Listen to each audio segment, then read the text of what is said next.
I finally realized that I can't heal because healing only happens as a present tense verb. And just like standing in the middle of a teeter totter and you have to actively look for your balance, well, healing is like that. You have to keep choosing it daily and sometimes many times a day. So, my name is Christiana. You can call me Tia Nana or Auntie Nana. I come from a long line of survivors: historical trauma, generational trauma, family curses, personal trauma, and I'm a mother of 3 children. My mom was one of 5, and my dad was one of 14. And interestingly enough, I'm an only child, like a real only child. Like no maybe babies or anything, okay? And why does all of this matter? Well, it matters because I dedicated the last 26 years of my life to what's called confidential victim advocacy um, for survivors of trauma, but survivors specifically of SA and DV. And while it might seem as though it's super traumatizing, which it is, it's also very liberating because of how much we learn about the structures that create this system that we have to survive. So, what has happened recently, right? What did I realize? How did I realize that I can't be healed? That I have to be healing? Well, one is that I spent the last 26 years building this career that when I came into it was on accident and I was against it. And then ultimately, I found my calling. I found my purpose, which fast forward to today, I can tell you that through spirit work and reading my astrological chart, that working with people on their personal trauma, um, working in the issues of trauma, and working on the taboo subjects truly is my purpose. Um, so I came to that 26 years ago. I built this career. I built a nonprofit myself and built it for 10 years. And I've come to the point where I realize that it's done. It is no more. Both that nonprofit and my work in the way that it was. But that was a process. That's been a process. The other thing that happened was that I was watching a psychic, spirit worker, intuitive, and she had published this list of healing modalities, and she was grading them on a scale of 1 to 5 as to whether or not they worked. And I happened to be looking at this list while I was on my way to take care of something else. I read that list, and there were so many things on there. I might cry, but that's just, it's crying is a superpower, and it helps us maintain our humanity and keep our hearts centered and strong. So, anyway, I'm reading this list, and so many of the things that I had tried were like ones, 1 star out of 5. And I was upset. I was upset. I was upset. I felt engañada, like I had been tricked, like I had wasted so many things.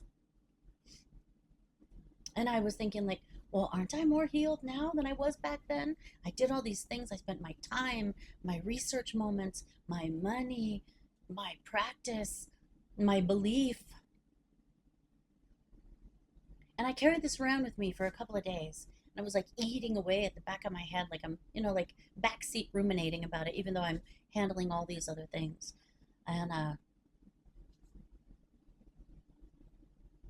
yeah, it was just, so that's where I was at.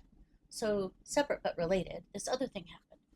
So because I know that my career is over and done with, and like I don't have, like, my time of being in crisis moments with people is over. And my time of being with people who are ready for healing and choose to heal and want to be in healing space is now. So I was getting a reading from an intuitive, not the person who published the list, by the way. Um, and I was asking all these questions about how to, where to put my effort and my life force on, because I know I can build things. I am chingona, okay? I can get it done and I can make things happen.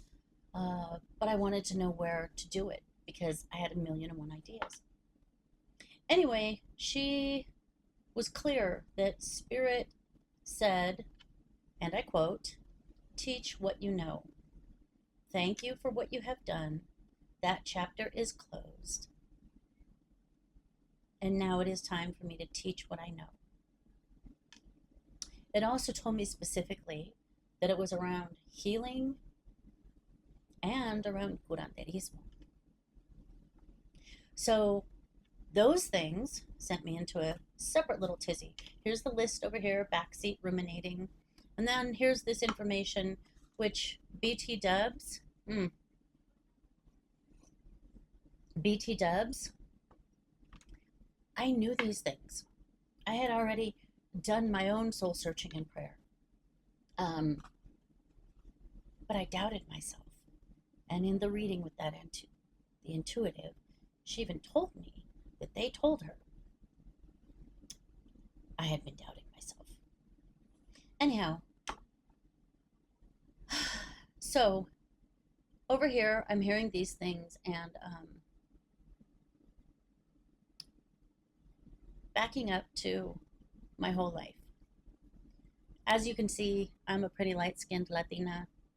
I'm Mexican, Chicana, and Métis, which is a mixed blood people indigenous from Canada. And I have survived in this world by code switching, blending in, and being a human bento box, basically. Okay? Being a human bento box. I have kept my personal thoughts, my personal practices, my spiritual practice very close and not shared those at work, and have only shared them with very close people. Sometimes I don't even talk about these things with my children. I do with my mom and with my daughter. But anyway, and a lot of that is just whatever. So what I'm hearing, what I'm finding, what I'm coming to is that all of these things are colliding. They're all coming together. And so I'm simultaneously realizing that I can no longer be a bento box and keep all of my things separate, that it's time to integrate. I'm simultaneously hearing that I already know, but I keep putting it off or keep doubting. And I was making peace with that list.